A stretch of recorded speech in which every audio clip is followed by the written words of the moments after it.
Hi everyone, I'm Mark Honeychurch and I'm the Vice President of the Humanist Society. But in a previous life I was also the chair of the New Zealand Skeptics for a few years, and it was at a Skeptics conference in Christchurch a few years ago that I first met Catherine, and was amazed when I met her just enthusiastic she was talking about activism. And for me, skeptical activism is all about complaining about alternative medicine, but Catherine had a very different idea of how she could be an activist, and it was great that the next year we were able to have her come to a conference for the skeptics and give a talk and let us know about what EA is, because I honestly had pretty much no clue. And her talks are amazing and engaging. I know she's been to Hawke's Bay, she's given talks in Auckland, she's been down to the Humanists where we are in Wellington. She loves to travel around the country. Historically, she's been a teacher, I think PhD in physics before becoming a teacher. She was teaching science at high school and managed to get the school to agree that she could teach a little bit of effective altruism while she was there. After that, because of her passion for EA, she started working part-time doing EA work at the same time as teaching. And now, since the beginning of this year, she's full-time working on EA causes. And it's great to see that someone with so much passion has managed to get a job being paid for doing what she loves to do. And I think it's such a worthwhile cause, and probably some of you are scratching your head still about what the hell EA is. So without further ado, I'm going to leave it to Catherine to let you guys know. Great. Yeah, thanks so much, Mark. I'm actually going to leave it for a little bit longer before I tell you exactly what effective altruism is, because we're going to start with an activity. So, this activity involves choosing between charities. Now, I don't know if you know, but there are 27,000 charities registered in New Zealand, and many millions if you look at all of the charities around the whole world. And not all charities are made equal. So, what we're going to be doing is you guys are going to be doing a charity evaluation exercise. And I'm not going to get you to evaluate all 27,000 registered New Zealand charities because I've only been given like an hour, which is like just not enough. So we're going to constrain the list to just 4 charities. The way that this is going to work is, first of all, we're going to do a preliminary vote. So the way this works is, I don't know if you guys all seem lovely, generous people, and many of you may have donated to charity before. But most people, when they donate to a charity, they don't do that much research. So normally they might see an ad on television and be, driven to donate, or somebody comes up to them in the street, or they get a knock on the door and they choose to donate based on very little information. So I'm going to present to you a little bit of information about 4 charities, and then you do a preliminary vote based on that little bit of information, positive information that the charities may wish to tell you. Then I will tell you what effective altruism is, and then hopefully you can use the learnings from effective altruism to then do a second vote. And then this is the final vote to choose the charity. Now this vote counts because every single person in this room is being given $20, actual real $20, to donate to the charity that you choose. Does that make sense? I don't actually have the physical pile of cash right now, but there will be an electronic transfer on the behalf of the International Humanist Conference. Cool. Which is great. So, and then we'll do a quick sum up and announce the winning charity. Great. So, all the 4 charities I've chosen today work on the same sort of cause area, which is the problem of sort of global health and poverty. So people living in extreme poverty. I'm not sure if you're aware, but there is like an official definition of extreme poverty, which is living on about $2.50 worth of stuff per day. So if you think about what you could go down to the supermarket and buy in Auckland or the Westfield Mall, $2.50 worth of that stuff a day. That's corrected for different costs of living in different countries. So it's not very much, and that has a lot of problems. So there's about 700 million people now that are living under that extreme poverty line and really are lacking in the basic needs. And that causes a lot of problems, including about 5.6 million children dying before they reach the age of 5. And about 80% of those children dying, it's completely preventable. They're dying of things like malaria, diarrhea, pneumonia, problems in childbirth that are just completely unnecessary. So our charities today will try and resolve at least a little bit of this problem. Okay, these are our 4 charities. So we have Play Pumps, Against Malaria Foundation, Schistosomiasis Control Initiative, it's a bit of a mouthful, and Give Directly. These are all real charities, and your money will go to one of these charities today. Who has heard of one of these charities? A few of them, great, excellent. They're not super popular charities with, television ads or anything. So, now you guys are going to imagine that you're walking down Queen Street and I'm a charity worker accosting you for money. And we're going to go through these charities and then you're going to decide in your preliminary vote. Okay, I don't think I'd necessarily be a very good charity worker doing this, but I'm going to try. Did you know that 200 million people fall ill due to malaria every year? And it's a horrible disease, causes nausea and high fever and aches and sometimes even death. About 500,000 people died last year from malaria, mostly children under the age of 5. Against Malaria Foundation, please donate to them. They provide these bed nets, bed nets, that cover the person's sleeping area and stop the mosquitoes that carry the malaria parasite from coming in and biting them and infecting them while they sleep. So fight this awful disease. Choose Against Malaria Foundation. Yay. Okay. So you might be like, okay, yeah, let's see what the other options are. Okay. So schistosomiasis is a word that people in New Zealand don't hear that often. It is a worm that lives in people's guts or urinary tracts. About 200 million people have this worm in their body in the world. It sometimes, if you've only got a few worms, you're okay. Other times it can cause like anemia, internal bleeding, bowel obstructions, really totally not very nice. It is not usually fatal though. Schistosomiasis Control Initiative distributes deworming tablets, like the sort of deworming tablets that we would be giving to our dogs or our horses here in New Zealand. We don't need them, most people don't need them in humans in New Zealand, but obviously there's different worms in different countries. So Schistosomiasis Control Initiative distributes these deworming pills to treat this horrible infection. Okay, charity number 3 is Give Directly. This charity is based on the principle that probably I don't know what's best for the people living in extreme poverty, but maybe the people in poverty know what's best for them. So they give people who are living on less than $1 a day, and they work in Kenya, Rwanda, and Uganda at the moment, and they just give them money, no strings attached, about $1,300 per household, which is like more than their household income for the year, and just say, off you go, here's some money, go, spend, cheers.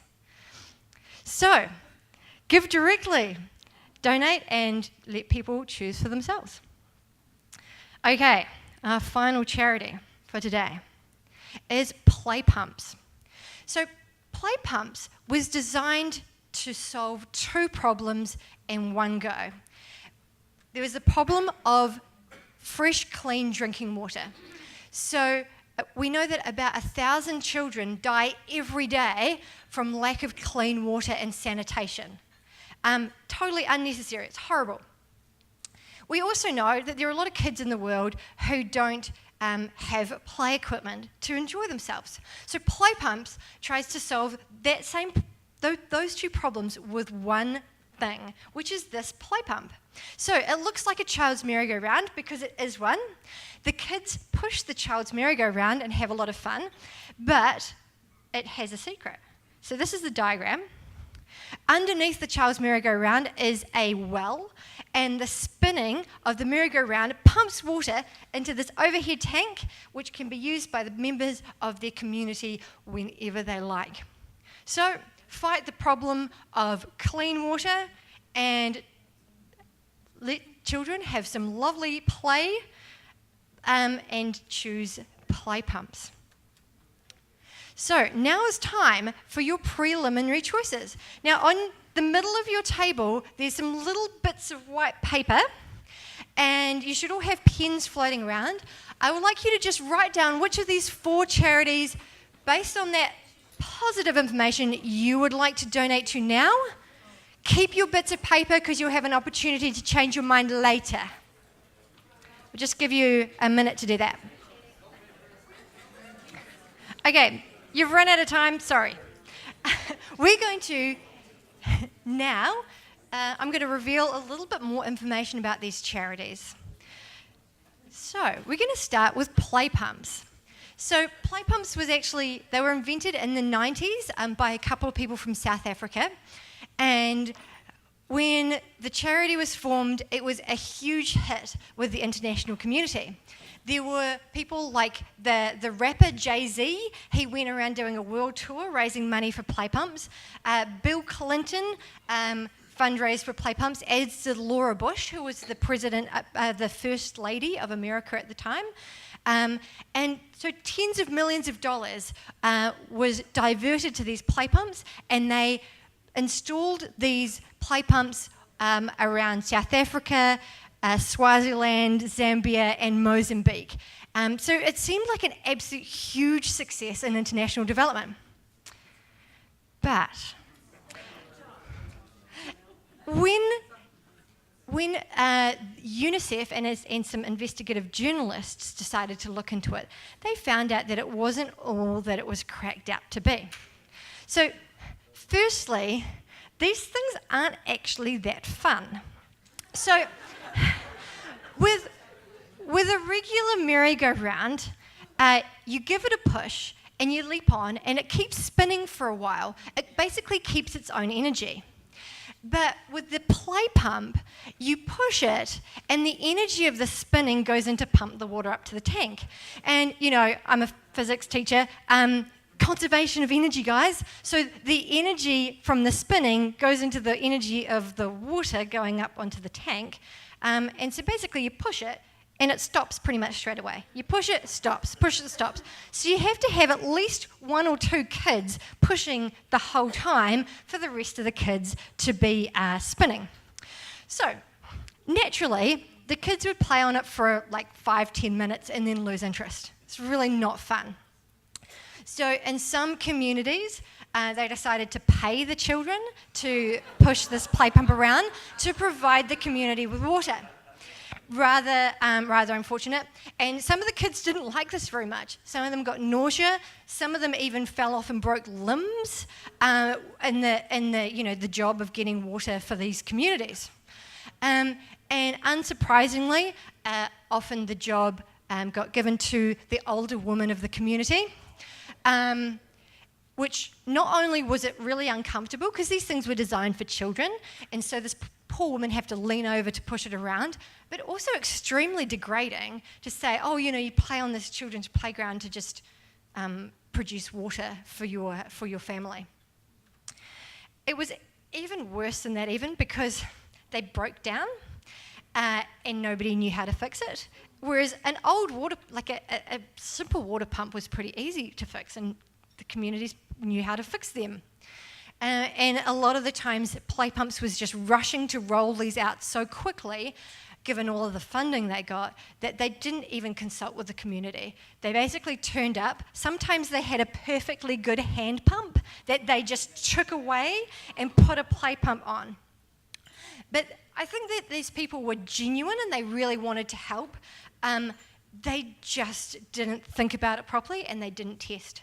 So in comparison, something like a bush pump here, this costs about a quarter of the price of a play pump, but it pumps about 5 times as much water per hour than a play pump. So basically, play pumps could have gone and installed a lovely pump like this, beautiful piece of technology, and put a merry-go-round next to it for less than the cost of the play pump, and everyone would have been better off. So, I don't think they meant, I think they meant well. They had the best intentions, but it just didn't work. And it not only wasted that tens of millions of dollars, it actively made people's lives worse. So this is really where effective altruism comes in. And the aim is to use scientific evidence and careful analysis to do as much good as we can do. It's certainly avoid harmful things, obviously, but also trying to maximize the good that we do. And I think it fits in quite well with the idea of humanism, because humanists value people and they value critical thinking. And this is really applying critical thinking to help people as much as we can. Effective altruists kind of broaden the people, well, the things we care about, and also care about animals as well, maybe, other things. So it's not just about humans, but I think it fits in really nicely with what humanism is all about. Right, so if you chose play pumps in your original vote, don't feel too bad about yourself though, because basically we're all pretty terrible at working out what's going to work or what isn't going to work in advance. We're just not good at analysing these things. So most programs put on by charities or put on by governments have not been carefully assessed. They just go and say, oh, this sounds like a good idea, and go and do this. And there was one study done by the Laura and John Arnold Foundation, and they tried to seek out all of the charity and government programs that had really rigorous testing, and they found out of the ones that were tested, about 75% of them had weak or no positive impact on those they were trying to help. So most things don't really work, and if we don't think about it carefully and we don't try and do testing, then we might be wasting our time and money. Right, so I just want to kind of give you an example of how one could do a test, or one kind of test, if you wanted to make sure that your activities were helping. I'm going to talk about a randomized controlled trial, which is one kind of way of testing a program. So there's a randomized controlled trial on this organization called Scared Straight. I don't know if anyone's heard of this before. There was like an American TV show about it. Anyway, the organization, they were worried about children offending in their communities.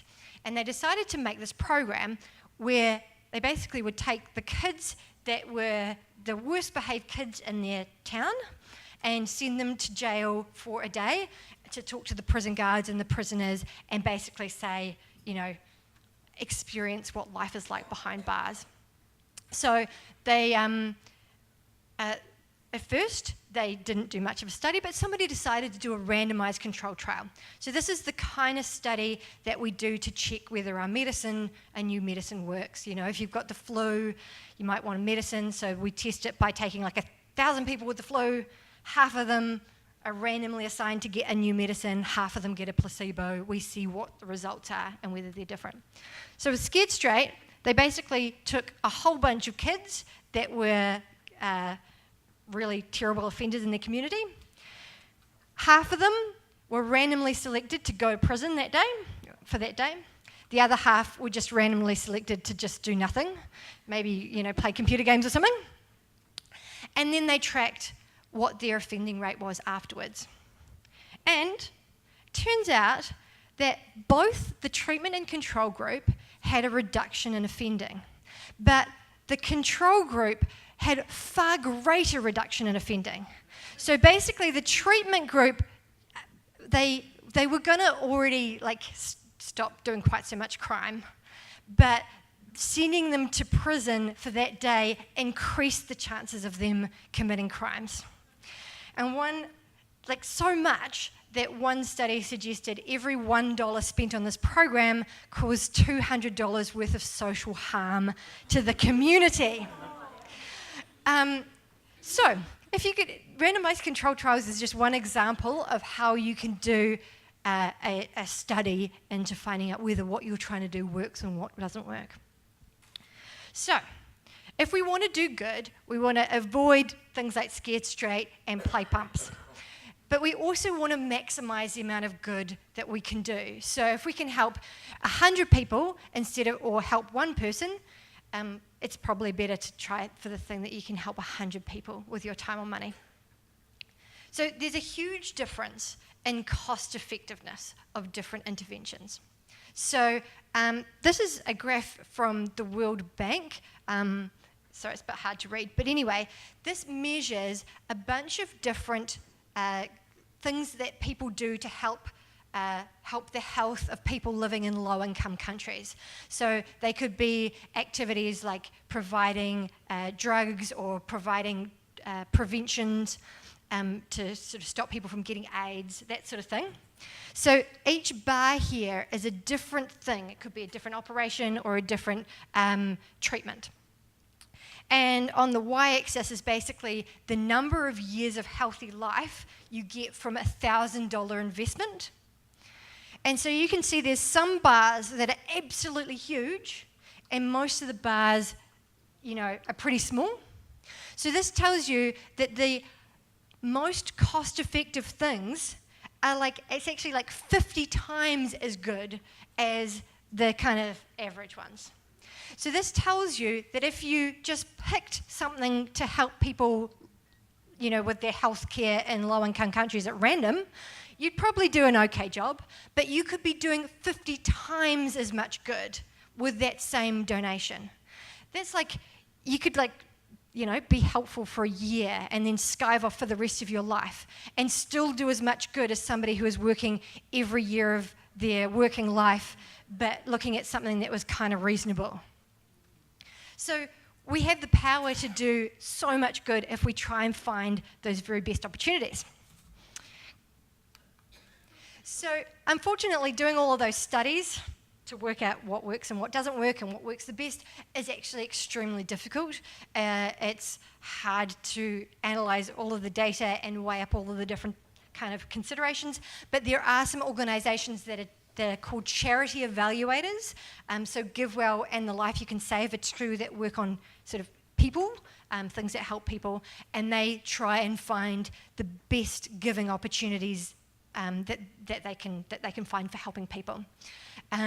These can vary a lot between things that are extremely well tested with really, really strong evidence they work, down to things that are well, there's a bit of evidence that they work, but they might have a big uncertainty, but they could have a really huge payoff if they work. So they range from high risk, high reward kind of charities. We don't know if they're going to work, but they could be huge, to ones where you can feel extremely confident that you're saving lives or helping people.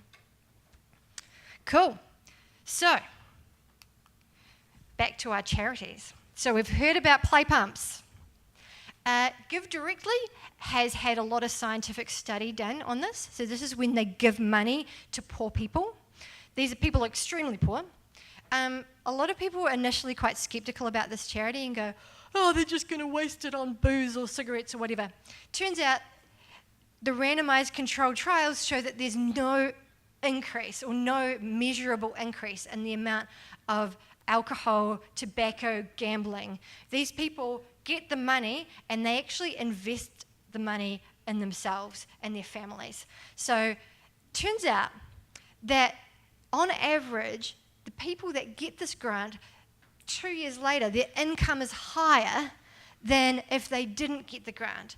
So not only they have the money that they can spend, but they invest in their own businesses and their education of their family, so they're in a better off situation a little later on.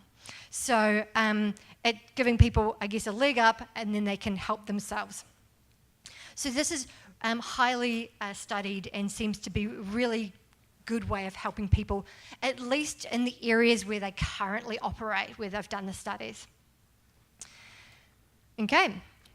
Schistosomiasis Control Initiative, SCI, is also backed up by randomized controlled trials, but the results aren't quite as certain as Give Directly. So we know that those deworming tablets, they kill a bunch of the worms in those children's guts, but it's really unclear how much it improves those children. So if they're trying to measure, how healthy they are a month after the pill, it's not really that clear how much they help. However, there was one randomized controlled trial, gave half the children deworming tablets, half the children didn't get deworming tablets, and they went back 10 years later, and the children that were dewormed, the adults that were dewormed as children, actually had a higher level of income than the kids that weren't dewormed. So they think it's perhaps those deworming tablets did make them healthier as children so that they could grow up to be more competent adults. That is unfortunately one study, so we're not that sure about it, but if the study is correct, then these people get a huge benefit over the long term, much more so than just Give Directly might, but we're really uncertain about how much impact it has. Final charity is Against Malaria Foundation. This also has been studied really intensively. These bed nets, really strong evidence that they reduce the cases of malaria and they reduce death as well. In fact, GiveWell, one of the charity evaluators, thinks this might be the most cheapest way of stopping someone from dying. So on average, they think it takes about 1,000 bed nets, each costing $5 to basically, on average, stop a child from dying. So it's about $5,000 to save a life. Now, some people might think, oh, that sounds expensive. Doesn't this charity, say that they give $10 will provide life-saving medicine for, a refugee in Syria? Well, to be fair, those charities are often lying to you. So if you really want to it's really hard to save someone's life, and it may be that like one person getting that life-saving medicine out of like 1,000 might have died if they didn't have the medicine, but most of the time, on average, you need to have several $1,000s to save someone's life. However, that's still really cheap when you think about it, several $1,000s to stop a child from dying and allowing them to live a full life. Still a real bargain. I don't know if I should say that. That makes me sound like I'm excited about that being cheap. It shouldn't be that cheap, but that's the world at the moment. I've got a couple of graphs, maps about Against Malaria Foundation. So this is the world, the Africa in 2000. Back in 2000, people did have bed nets, but this is the rate of these insecticide-treated bed nets, this high-quality bed nets. Basically, a lot of people are in red. Pretty much everyone is red, which means in 2000, basically no one slept under one of these high-quality bed nets. If I make the time go forward, we can see the colours changing. It stops at 2015, unfortunately. And we've got lots of places which are in green, which means practically everybody sleeps under one of these high-quality bed nets. So let's see what happens to the rate of malaria in children. So same area. Red is bad. Red means pretty much every kid gets malaria every year. Blue is good. No cases of malaria. Let's see what happens. Huge reduction in the rate of malaria over that 15-year period. Unfortunately, the things haven't gotten better since 2015. It's pretty much stabilised. Okay. So we have time for our second kind of choice, but what I'd like you guys to do is talk with the people around you, and we've also got some additional information that Mark is going to hand around, and maybe we'll grab somebody else to hand around things as well, maybe Mark and Sarah. But I'd like you to talk with the people around you, and if you feel strongly about a charity, I will ask you later to advocate why you want that charity to win the money. I didn't say this before, but this is actually going to be a winner-takes-all vote. So the number of people in this room times 20, that's going to go to just one of these 4 charities. So if you feel strongly about one of the charities, I will ask you to take the microphone a little later and say why, to try and convince the rest of the group. So, start chatting. You for just a moment. My aim was to go around and answer a few questions, but there's already been a couple of questions that were the same that popped up, so I'll just tell everybody in case you're wondering.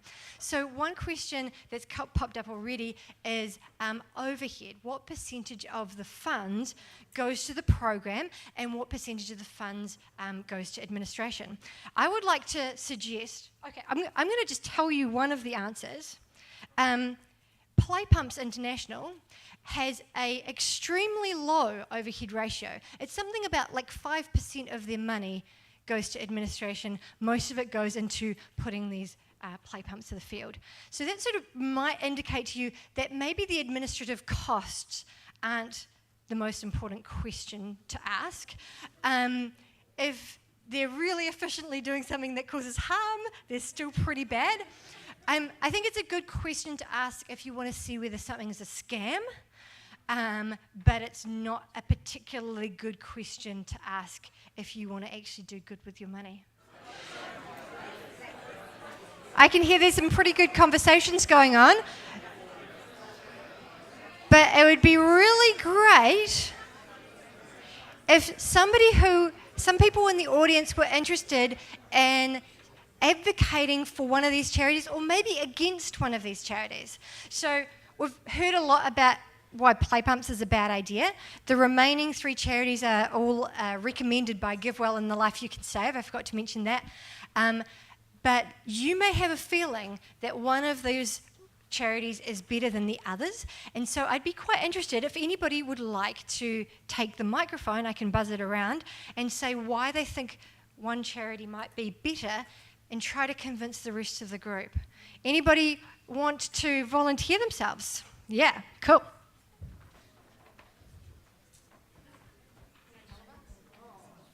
I'm Ollie.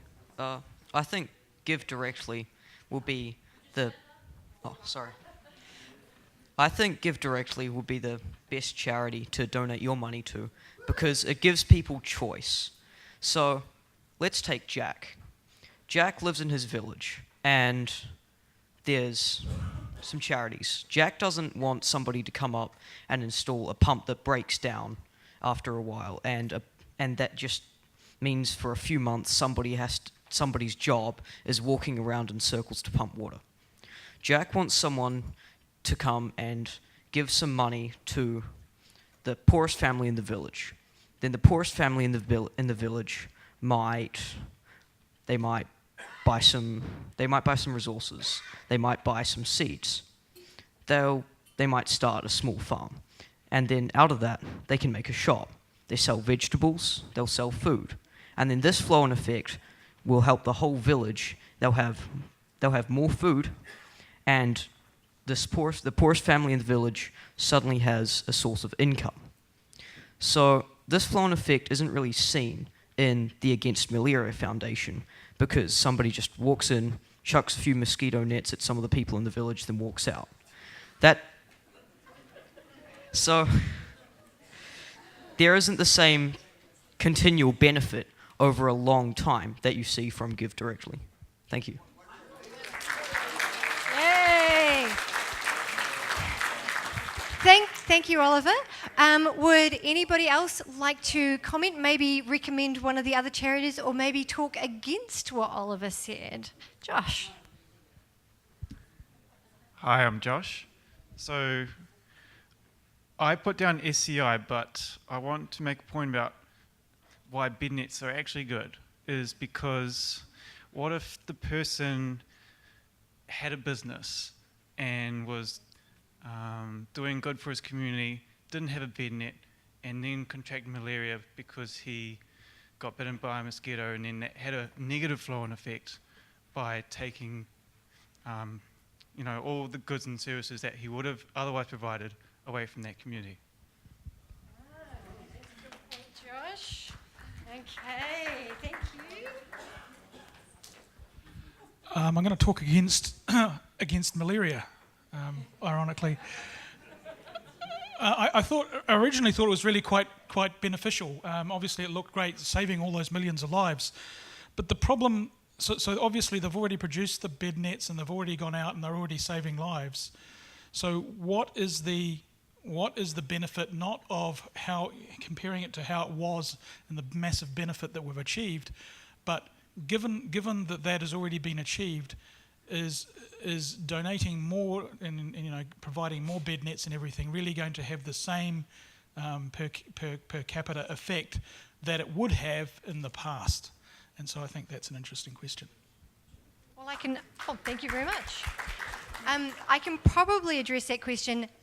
There is still, I didn't mention this before, but Give Well and the Life You Can Save only recommend charities which have a huge room for more funding. So you're absolutely right. At some point you get diminishing marginal returns. If you've got, heaps of bed nets already out there, one's not going to do as much good as if there's hardly any. We're a long way off that as far as malaria treatment goes, or prevention goes. But in principle, that definitely could happen. Right, so what I would like you guys to do is write your choices down on those little bits of paper, and Mark and Sarah are going to buzz around and collect them. So, sorry, each person can vote independently, so one piece of paper per person, please. Thank you. So, while we're getting those tallies, just want to talk a little bit more about effective altruism. So, as I said, it's about using scientific evidence and careful analysis to do the most good we can do. Now, this is a really hard question. It might be doing something that we have really strong scientific evidence for, like bed net distribution might be one of the ways. Something that is we have less idea about how impactful it could be, something like trying to get a policy change in a country to have a policy that doesn't causes more happiness and flourishing in their country. That might have more impact per dollar, but we don't know in advance whether it's going to be successful. So you have to deal with these uncertainties. However, most people, when they're trying to do good, they don't think about any of that, and they just go with their gut, which I think sometimes can be harmful, and most often it probably just doesn't have very much impact. So certainly you should think really hard about how you do good. So effective altruism does cover a bunch of different cause areas. We're technically cause neutral, and that we're trying to find the places where we can do the most good, whatever the issue is. So global poverty, like helping these Give Directly recipients, is one of the cause areas that effective altruists work on. Now, it can be kind of controversial because, for example, the charity evaluators, they don't recommend any charities that operate in New Zealand. And the New Zealanders in the audience might be saying, but I care much more about New Zealanders than everybody else. And that's obviously an ethic that you may share. However, generally, effective altruists tend to say, well, everybody in the world matters equally.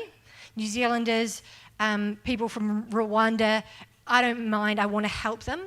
And the reality of the world as it is that money just goes so much further. with the poorest people in the world than it does with the people who are struggling in New Zealand. So that's not to say that there isn't deprivation here. There absolutely is, but you might be able to help hundreds of people for the cost that it costs to help one family here.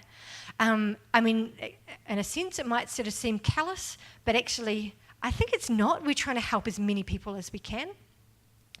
Other people in the effective altruism community have their moral circle that includes animals, and you guys might be aware there's about sort of 70 billion land animals that are killed every year for our food supply.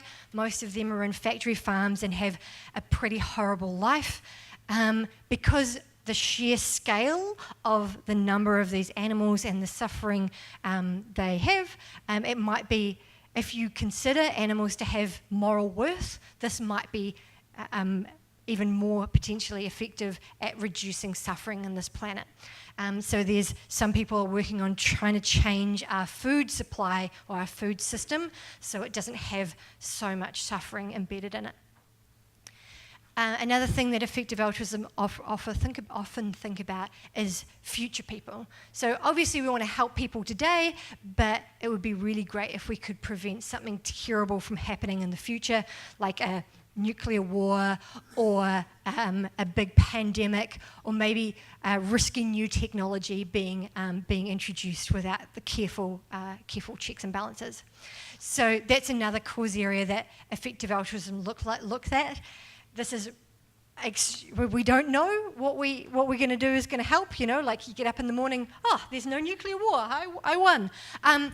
You're never going to know whether you made the impact, but it's probably worth trying as long as you're doing it in a really careful way to try and minimize your chance of doing harm.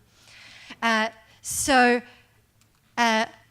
a lot of different ways of helping too. We just did a charity evaluation, so involving giving money. That's obviously one way that you can help. And then there's charity evaluators like Give Well and the Life You Can Save, and animal charity evaluators that can give you some information and guide you to find an extremely good charity. But you can also help with your time. So there's another organisation you might be interested in, especially if you're a young person. 80,000 hours is the number of hours in your career. So if 80,000 hours is an organisation that gives people career advice if they want to do as much good as they can in their career. And you probably might be able to do more good with your career than with donating your money. So just a couple of points before we announce the final results. This here is a graph of the world income distribution. Poorest people to the richest people. Very, very spiky. It would go through to the next floor at least. So we do live in a horrifyingly unequal world.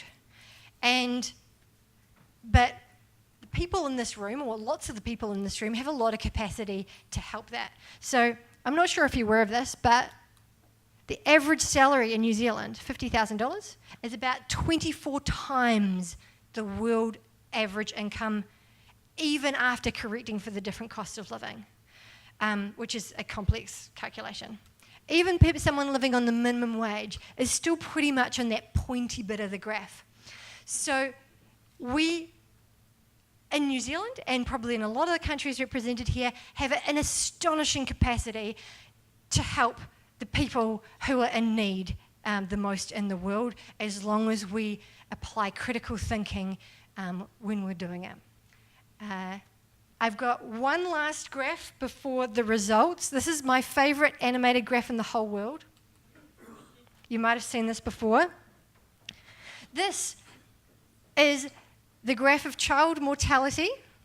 Every dot here is a different country. You probably can't see the axis very well, but this is 1801, each of these dots. And the dots are around 35 to 50%, which means 35 to 50% of children in 1801 died before they reached the age of 5. Pretty sad. It's income on the x-axis as well. But that's 1801. Let's play the world. So as time goes on, it's sort of jiggling around. Each of those jiggles represents maybe tens or hundreds of thousands of children living into adulthood. Just amazing.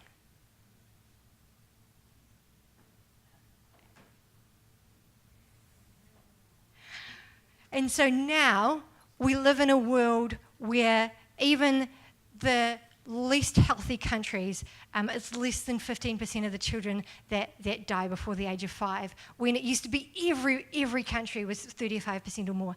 And most countries in the world are so much richer than they used to be, so much healthier than they used to be.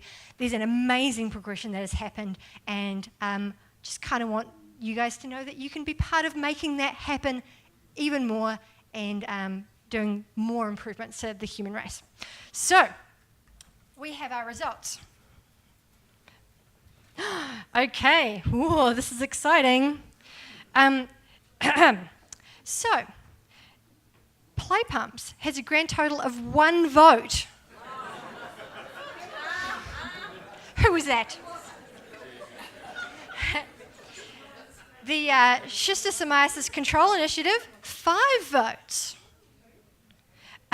Against Malaria Foundation, 34. Which means the winner is Give Directly on 60 votes. And so I'm not going to add that up in my head. That number added together times 20 is the amount of money from you guys that is going to go to Give Directly. That was sponsored, by the way, by the Life You Can Save, which as long as I have one of their recommended charities on the list, they let me give away their money on your, on your choices.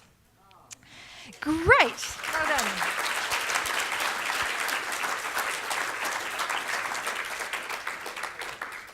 I think we have time for one question. Has anybody got a question to ask? This one is going to be very unpopular. and I feel terrible even saying it. When we look at this, what are we doing to our planet? And how do we balance saving all these lives without also doing birth control education and dealing with those aspects of it? That is a good question. I can partly answer it. From the statistics, it seems to be pretty clear that as people are brought out of poverty, the fertility rate, the number of children born per woman, drops dramatically. So in the areas where people have the lowest income and the lowest healthcare, they might be having 6 children, 5 children per family. But those areas are disappearing. People are getting richer and richer and richer. And so the population is still increasing, but it is increasing at a slower rate than it has in, I don't know, since 1920s or something, a long time. So from what I understand, the best estimates is that we're going to max out at about 10 or 11 billion people on this planet. And that, I know that's a lot of people, but the faster that we bring people out of poverty, the lower that peak will be. So it's kind of, it's not perfect, but that's expected to happen. So something like Give Directly and Against Malaria Foundation, probably, huge uncertainty on this, by the way, but it will probably reduce the total population as well as improving the lives of people in the world. That's uncertain. We don't know. That seems to be the trend that's happening, though. Yeah. Okay. Oh, yeah. Oh, sorry. So just before we finish, I think you've got one more thing to talk about, the books. Oh, yes. Before I finish, we have books to give away. This is, if you're interested in learning more, there is this book called Doing Good Better by William McCaskill, who is a philosopher. I suggest that you sign up for a book. I do actually have 7 copies today, So if you're like an international visitor and want something to read on the plane, or maybe your address isn't very good for Amazon to find, then you can sign up and get yourself a book, but everybody else can still get a book posted to them. So in some of the tables, there is one of these things, and if you would like a book, put your name and email address and snail mail address if you aren't picking up one today. So find a piece of paper on one of these tables. I've also got little flyers with website addresses and things so that you can find the charity evaluators too. Cool, thank you. Brilliant. Thank you, Catherine. Yes, just remains to say, as always, thank you very much. It was an amazing talk, and hopefully people are going to go home and think about the charity giving they're already doing and maybe do some reevaluation and maybe think about putting a little bit of money aside for a charity that, as we can see, some of them do a lot of good for very little money. And thank you very much, Catherine. Small token of our appreciation. Thanks, guys.